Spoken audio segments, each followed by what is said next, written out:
Fascist Hasina সরকার দেশের শিক্ষা ব্যবস্থাকে ধ্বংস করেছে বলে জানিয়েছেন বিএনপির রংপুর বিভাগের সাংগঠনিক সম্পাদক অধ্যক্ষ আসাদুল হাবিব দুলু।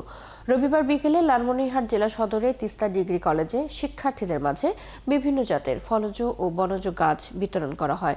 সেখানে তিনি জানান, গত 15 বছর আওয়ামী লীগ স্বৈরাচার সরকার শিক্ষা ব্যবস্থাকে ধ্বংস করে দিয়েছে। হাজার হাজার শিক্ষা প্রতিষ্ঠান ধ্বংস হয়ে গেছে।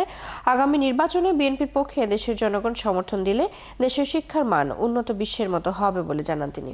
আল্লাহ বলেছেন অহংকার কি পতনের মূল।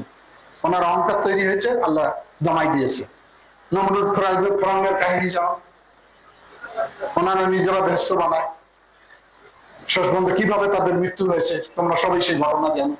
সুতরাং তোমাদের ভিতর যাতে কোনোদিন অহংকার তৈরি না হয়, মানুষকে সম্মান করবা, শ্রদ্ধা করবা, তাহলে মানুষ বেশি বেশি তোমাদেরকে ভালোবাসবে।